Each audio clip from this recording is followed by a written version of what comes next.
नमस्कार। Podcast with शरद, हमारी इस ख़ास पेशकश में मैं आपका बहुत स्वागत करता हूं। और आज इस कार्यक्रम में हमारे साथ जो मेहमान हैं वो एक उद्योग जगत की इमिनेंट पर्सनैलिटी हैं और बड़े फ़ख्र और गर्व की बात है कि मध्य प्रदेश में एक साधारण मध्यम वर्गीय परिवार से अपनी जीवन यात्रा शुरू करके उन्होंने जो मकाम बनाया है वो मकाम बहुत लंबे संघर्ष, डेडिकेशन, डिवोशन और ऑनेस्टी के साथ अपने लक्ष्य को प्राप्त करने के लिए आगे बढ़ने की एक स्पिरिट अगर आपके भीतर नहीं है तो आप उसे हासिल नहीं कर पाते। तो मेरे साथ हैं इंडेक्स ग्रुप के चेयरमैन सुरेश भदौरिया जी और उनसे हम बात करेंगे। सर, बहुत स्वागत करता हूं आपका। Thank you very much. मैं जानता हूं आप एक अंतर्मुखी और थोड़ा मीडिया से बातचीत करने के लिए थोड़ा सा आपके लिए, लेकिन मैं आज आपसे ये ज़रूर जानना चाहूँगा क्योंकि मुझे मालूम है कि जब मन के तार एक बार छिड़ जाते हैं तो फिर वीणा बजने लगती है। तो आप 40 साल पहले मैं अगर आपको ले चलूँ, जब एक युवक 25-30 साल का मालवा के एक प्रमुख शहर में आता है, इंदौर में, और पढ़ाई अपनी जाहिर है आप पूरी कर चुके होंगे, तो क्या सपने थे? पिताजी पुलिस में रहे, बार बार इधर उधर ट्रांसफर्स होते रहे, और ऐसे में बिजनेस का सपना या खुद का कोई एक बड़ा काम शुरू करना, ये तो बहुत दूर की कौड़ी लगता था। कैसे आप याद करते हैं 40-45 साल पहले के उस दौर को? बेसिकली पहले का इंदौर तो सपना ही था। हाँ, कि पहले गणेश चतुर्थी पे ये जी जो संचालन निकलता था उसको भी देखने आते थे बचपन। बिल्कुल ठीक बात है। उसके बाद तो इंदौर को देखना एक सपना था। हाँ।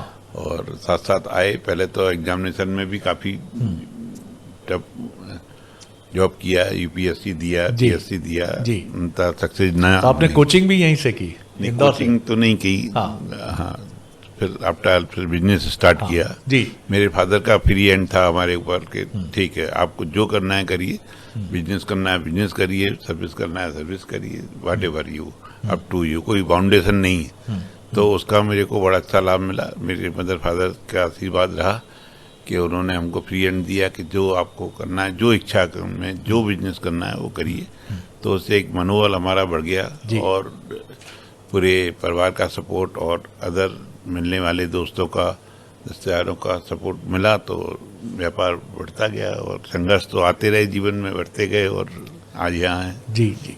तो जो सबसे पहला थॉट था आपके मन में इंदौर आने के बाद अपने खुद के एस्टैब्लिशमेंट को लेकर, अपने खुद के बिजनेस को लेकर, वो क्या था? पहला थॉट तो था कि एक बिजनेस सेटल करना है, एक इंदौर में एक घर होना चाहिए। क्या बात है। बिल्कुल एक गाड़ी होना चाहिए।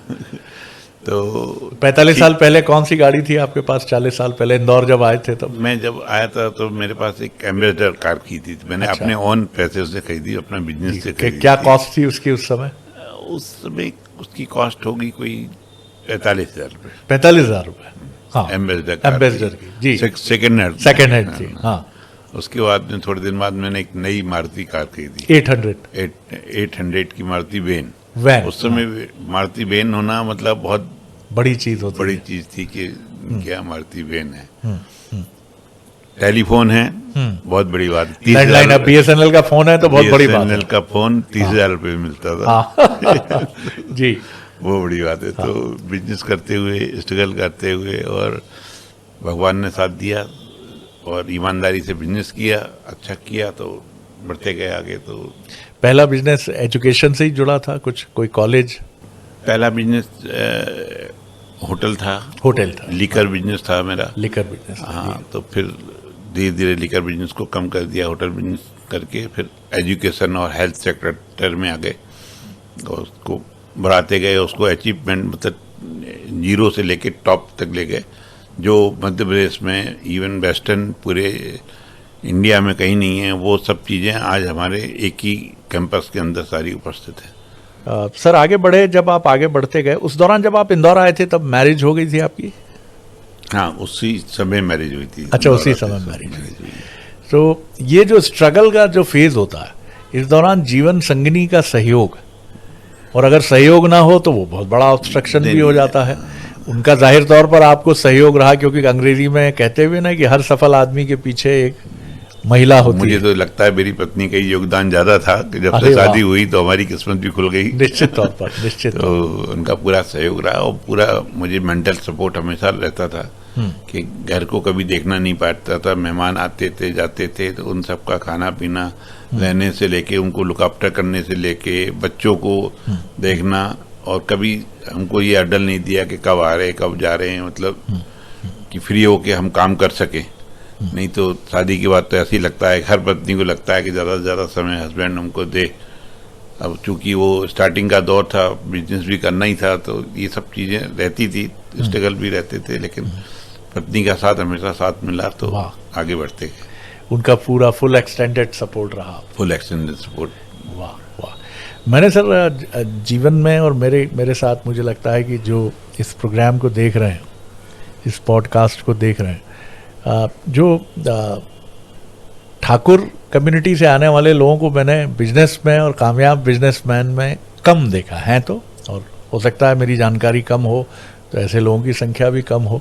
और आप मध्य प्रदेश के जिस रीजन से आते हैं वो बड़ा वोलेटाइल रीजन है, वहाँ बड़ी बातें चलती हैं कि जाको बैरी जिंदा बाके जीवन को धिक्कार है, और पान सिंह तोमर और तमाम चीज़ें आती हैं। तो आप आए तो लोगों ने ये कहा कि क्या ठाकुर साहब क्या बिजनेस, आप तो बंदूक शोभा देती है, मूछें शोभा देती हैं आर्मी में, और यहाँ पुलिस में आपके पिताजी तो पुलिस में रहे। और आपके व्यक्तित्व को देखकर मुझे लगता है आप बहुत शुरू से बहुत कूल, बहुत अपने मन के भावों को अपने मन में रखने वाले एक व्यक्ति रहे हैं।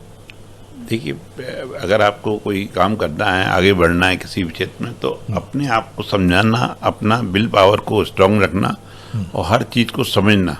और जहाँ से हम थे वहाँ गुस्सा हर समय रहता ही था, बंदूक तलवारें खिंची रहती थी, लेकिन उस समय अगर आपको बिजनेस करना है तो ये बंदूक तलवारें उस समय नहीं काम आती हैं। आपको विल पावर भी स्ट्रांग रखना है, समझदारी से बात करनी है, समझदारी से बिजनेस भी करना है, नहीं तो आपको फेल होते हुए भी कोई समय नहीं लगता है। कोई समय नहीं लगता। और अगर आप में समझदारी है और विल पावर से आप काम कर रहे हैं और आपका माइंड सोच पॉजिटिव है तो आप करके निकल जाते हैं उसका। आप सोचते हैं कि हमको ये करना है, आपका एम क्या है, आपका एम चिड़िया की वो आँख है, तो अगर आप उसी को देखेंगे और उसी के हिसाब से काम करेंगे तो करके निकल जाएंगे। लोग चिल्लाते रहेंगे पीछे, कुछ भी करते रहेंगे, लेकिन उन सभी हर्डलों से दूर होते हुए अपने गोल को अचीव जरूर कर लेंगे। ये आपने उन सारे लोगों के लिए जो अपने सपने को बड़ा करना चाहते हैं, ज़मीन पर उतारना चाहते हैं, एक अच्छा मंत्र आपने दिया। जब भी सर हम कोई काम शुरू करते हैं तो कोई प्रेरणा उसके पीछे होती है। आपने जब हॉस्पिटल इंडस्ट्री में आने के लिए सोचा तो मैं सुन रहा था कि आपकी मदर को प्रॉब्लम हुई, शायद किडनी प्रॉब्लम हुई, और भी परिवार में किसी को कोई दिक्कत हुई। ये हॉस्पिटल शुरू करने का विचार क्या वहीं से एक दिल में मन में आया? मेरी मदर को किडनी फेल्यूर हो गई थी और हमने उनका काफ़ी ट्रीटमेंट कराया है, तो दिल्ली, बॉम्बे, मद्रास और मतलब यहाँ के जो भी इंडिया के बेस्ट डॉक्टर्स थे, बेस्ट हॉस्पिटल थे, सब कुछ कराया है, किडनी ट्रांसप्लांट भी करवाया है। लेकिन कहीं ना कहीं डॉक्टर्स की कमी, मेडिकल स्टाफ की कमी और नई सोच, नए इक्विपमेंट की कमी, उसकी वजह से हम उसमें सक्सेस नहीं हो पाए। और मीनवाइल उसके बाद मेरे फादर को ही ब्लड कैंसर हो गया, उनके ट्रीटमेंट में भी सेम ऐसे ही हुआ। हम बार बार ट्रीटमेंट करवाते रहे, कीमो करवाते रहे, ये कराते रहे, लेकिन अंततः हम सक्सेस ना हो पाए। तो फिर मन में सोच आया कि ठीक है, व्यापार तो आप कर रहे हैं, व्यापार के साथ साथ एक परोपकार करने के लिए एक चैरिटेबल एक हॉस्पिटल खोलना चाहिए, जिससे जो लोगों को मदद मिल सके, डॉक्टर सेवा करें, अच्छी नर्सिंग सेवा करें, पैरामेडिकल स्टाफ सेवा करे।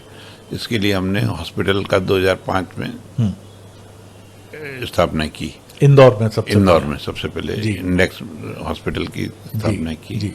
और उसके साथ साथ ही उस हॉस्पिटल को चलाने के लिए, चूँकि खर्चा बहुत लगता है, डॉक्टर्स की सैलरी बहुत हाई रहती है, अदर खर्चे भी रहते हैं, तो उसी साथ साथ हमने मेडिकल कॉलेज की भी स्थापना 2007 में कर दी। तो मेडिकल कॉलेज के साथ में नर्सिंग कॉलेज, पैरामेडिकल कॉलेज एक साथ बनाया, तो हमारे पास कभी ये दिक्कत नहीं आई कि डॉक्टर्स की कमी है, ना पैरामेडिकल स्टाफ की कमी है, ना नर्सिंग कॉलेज की कमी है।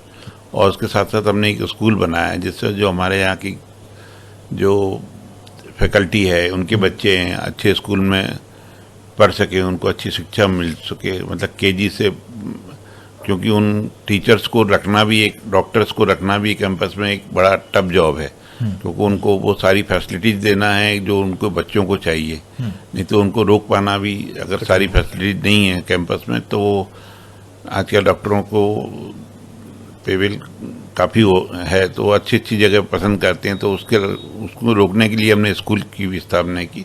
आज वो स्कूल बहुत अच्छा चल रहा है। हमारे यहाँ के बच्चे आईआईटी और इसमें यूपीएससी वगैरह उन सब में सिलेक्ट हो रहे हैं। तो इसके साथ साथ कैंपस में लॉ कॉलेज भी है, फार्मेसी भी है, मतलब करीबन 20 कॉलेज हैं एक ही कैंपस के अंदर। हमारी इंदौर में ही जी। इसमें इंडेक्स कैंपस आपका कितना बड़ा है? कैंपस हमारा करीबन 90 एकड़ का कैंपस है। इंडेक्स सिटी ही उसका नाम रख दिया है। हाँ। और उसी में यूनिवर्सिटी भी है, मालवंचल यूनिवर्सिटी। और सेकंड कैंपस हमने देवास में बनाया है, अमलतास यूनिवर्सिटी के नाम से। वहाँ भी हमारा मेडिकल कॉलेज है, उसमें भी 250 सीट पर ईयर का इंटेक है। सेम कैंपस जैसे इंडेक्स का है, वैसे कैंपस हमने अमलतास में बनाया है। वहाँ भी आपने स्कूल्स वगैरह शुरू? स्कूल की प्लानिंग है, अब है प्लानिंग। हाँ, प्लानिंग कर दी, जमीन ले ली है उसके लिए। अमलतास, ये नाम बड़ा सुंदर है। और ये नाम कहाँ से जहन में आया? क्या परिवार में किसी का नाम था, किसी महिला का नाम था अमलतास, या कहीं से कोई इसके पीछे कोई हिस्ट्री है, कोई कहानी है? अमलतास नाम बेसिकली एक अमलतास का एक पौधा होता है, बहुत ही सुंदर पौधा होता है, इसमें पीले फूल आते हैं जी। ये उसी का नाम है। इसका फुल फॉर्म अगर आप इसको देखें तो उसका एक सुंदर सुखद वास होता है।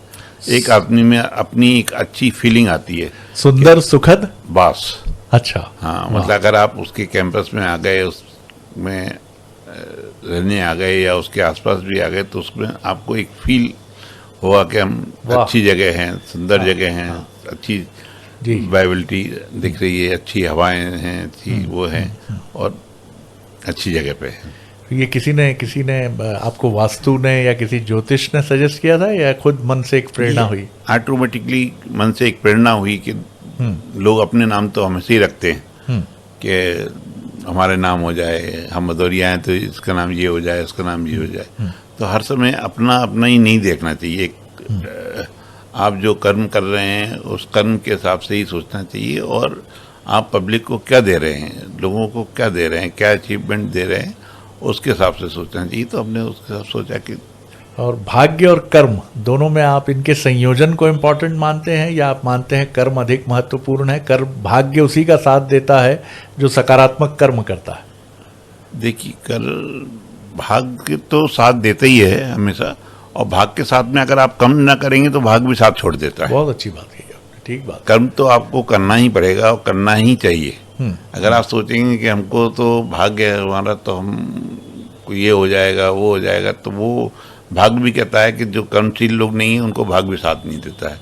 तो मेरे तो सभी लोगों से यही कहना है कि अपने कर्म करो, कर्म के प्रति ईमानदारी रखो, तो भाग्य भी साथ देगा आपका। बिल्कुल ठीक कहा आपने। मेडिकल में सर जो पैरामीटर्स हैं वो काफ़ी उनका पालन और उनका रेगुलेशन, ये बहुत आसान चीज़ नहीं है।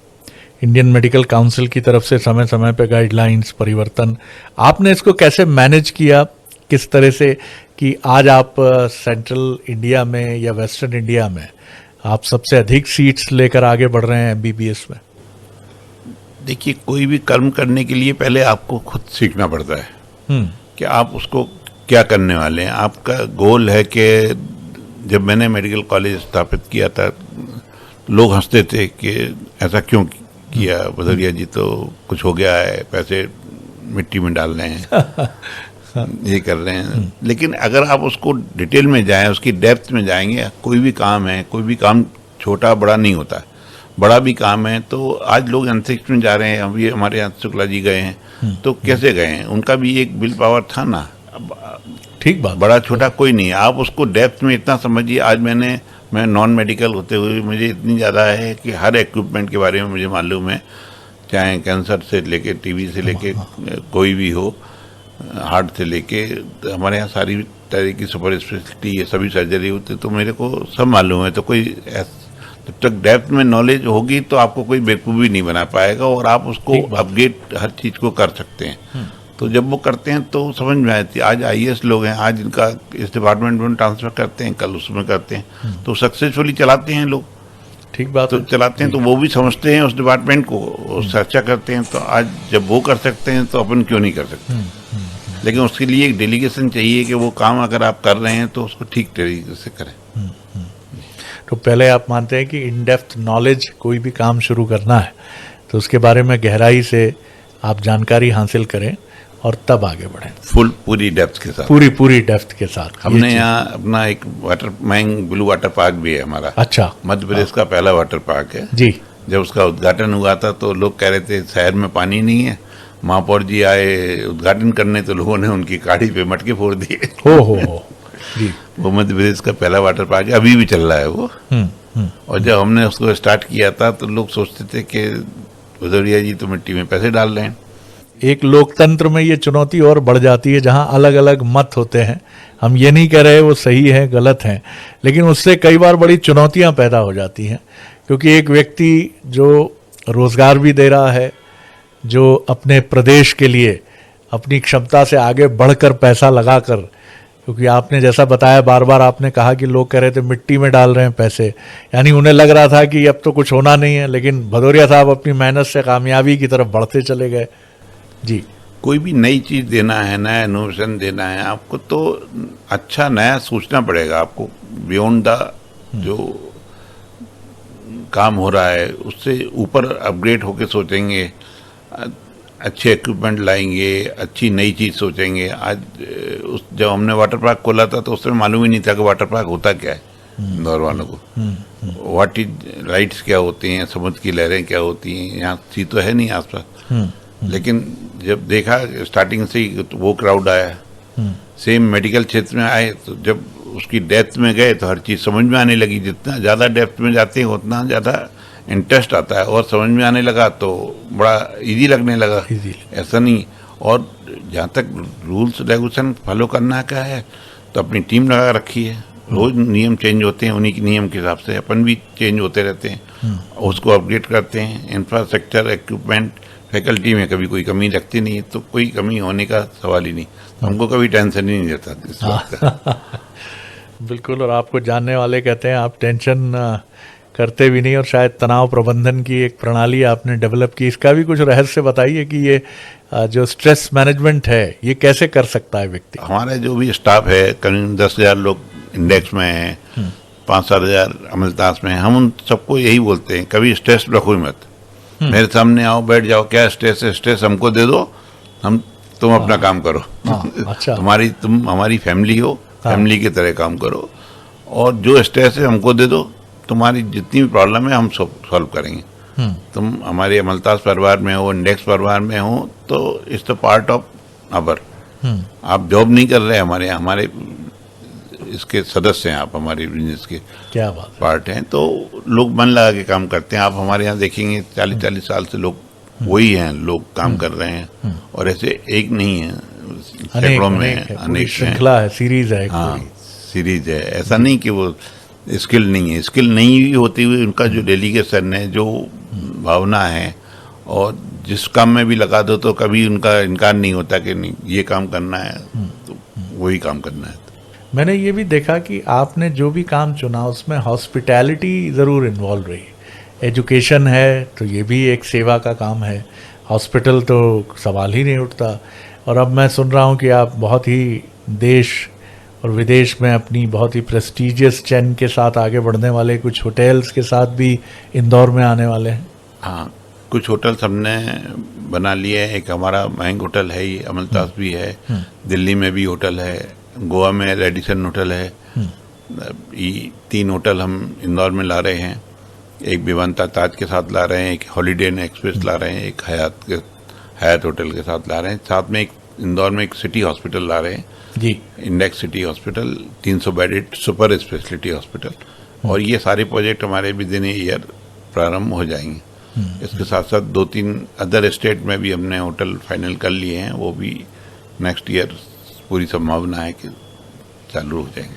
भदौरिया साहब, परिवार जब बढ़ता है और नई पीढ़ी जुड़ती है तो जीवन का एक और नया अध्याय शुरू होता है। तो जब आपके सुपुत्र मयंक जी उस एज में 16-17 में जाने लगे और उनका भी रुझान हुआ, तो पिता पुत्र के कम्युनिकेशन किस तरह से थे? आपने अपनी जीवन संगिनी के साथ, धर्मपत्नी के साथ, अपने बच्चों को जो संस्कार देने में किन बातों का आपने ध्यान रखा कि वो फैमिली वैल्यूज़ भी इंटैक्ट रहें और ये बिजनेस में भी उन्हीं वैल्यूज़ को लेकर आगे बढ़ें जैसे आप बढ़े? बेसिकली हमारा परिवार जॉइंट फैमिली का परिवार था, तो हमारे यहाँ वैल्यूज थी, एक दूसरे का सम्मान करना, बड़ों का सम्मान करना, उनका जो सम्मान लायक है, जिसका पैर छूना है तो पैर छूना है, अपने से बड़े हैं तो भी पैर छूना है, हमसे बड़े अगर दोस्त भी हैं तो भी उनके पैर छूना है। तो ये सम्मान बचपन से ही मिला उनको, और ये उनको वैल्यूज सिखाई गई कि अपने खुद से बड़ों का सम्मान करना है, अपने कर्म के प्रति बिल्कुल कर्तव्यनिष्ठ होकर काम करना है। मैंने उसको यहाँ पढ़ाया है, दिल्ली कॉलेज में पढ़ाया है, फिर इंग्लैंड में पढ़ा, वो काफ़ी पढ़ा, लेकिन उसको मैं कभी घमंड नहीं आया, और मैंने सिखाया कि कभी जीवन में घमंड तो करना ही नहीं है। तो वो समझदार रहे, और मुझे नहीं लगता उसमें घमंड जैसी कोई चीज़ है। सभी लोग उसकी तारीफ करते हैं कि ठीक है, बड़ा हमल है। और एक बेटे तो मयंक जी हो गए, और परिवार में एक बेटा है मेरा मयंक, और एक बेटी है मीनल। हाँ, तो वो अभी वाशिंगटन डीसी में है। अरे वाह। हाँ, मैरिज हो गई है उसकी। तो वहाँ उसके ऑन बिजनेस हैं, डायमंड का बिजनेस वो ऑन करती है। अच्छा। हाँ, होटल्स भी हैं, हिल्टन होटल भी है उसका वहाँ। अरे वाह। तो वो बिजनेस फैमिली में ही है? बिजनेस फैमिली में। बिजनेस फैमिली में।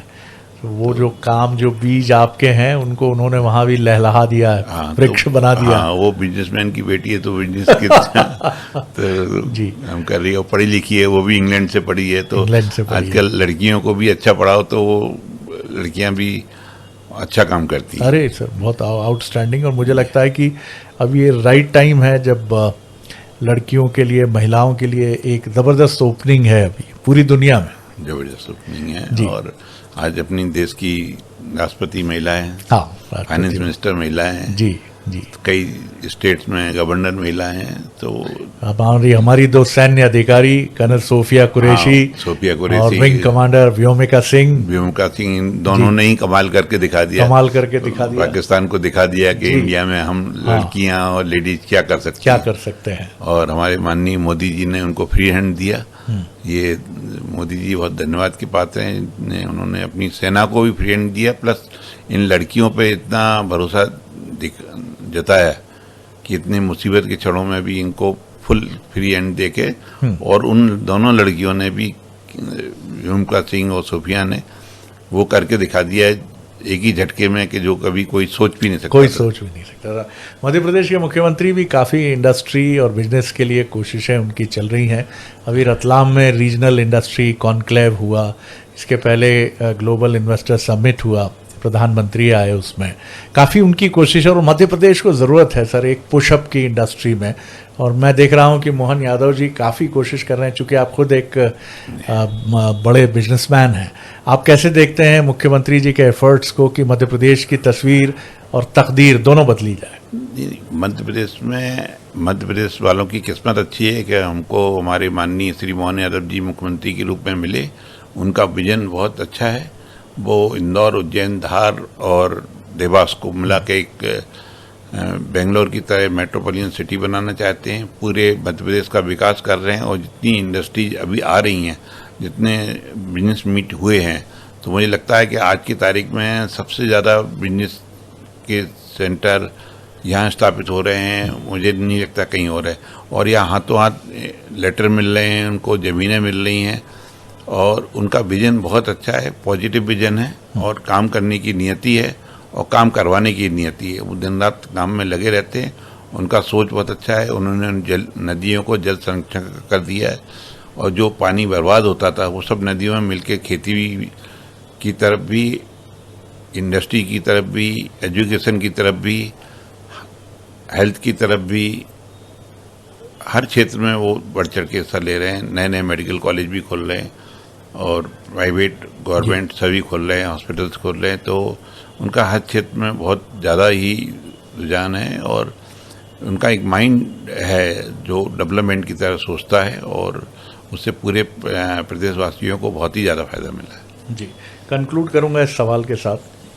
निश्चित तौर पर आपकी अब तक की जो उपलब्धियां हैं वो आपको एक ऐसे एंटरप्रेन्योर के तौर पर भी हमारे सामने लाती हैं कि हम सबको भी गर्व होता है कि एक सामान्य मध्यम वर्गीय परिवार से आकर भदौरिया साहब ने इंदौर में जो मिनी मुंबई कहलाता है, और अब मिनी मुंबई से भी मैं कहूँगा कि उससे तुलना करने का भी समय नहीं है, एक अलग पहचान है इंदौर की, वहाँ आपने, और अब निरंतर दायरा बढ़ रहा है आपका।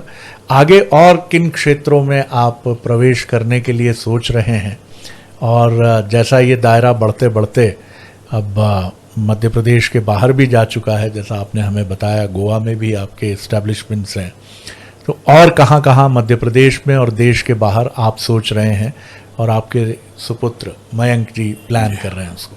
जी, अभी हम चूँकि माननीय मोहन यादव जी बहुत प्रदेश में बहुत अच्छा कर रहे हैं, इंडस्ट्रीज को सब्सिडीज भी दे रहे हैं, और हम 2 एक्सपोर्ट इंडस्ट्री ला रहे हैं पीतमपुर में, जो यहाँ से 75% एक्सपोर्ट करेंगे, और वो भी हमारे 1 वर्ष का ही प्लान है, 1 वर्ष में हम चालू कर देंगे। एक्सपोर्ट किस चीज़ का?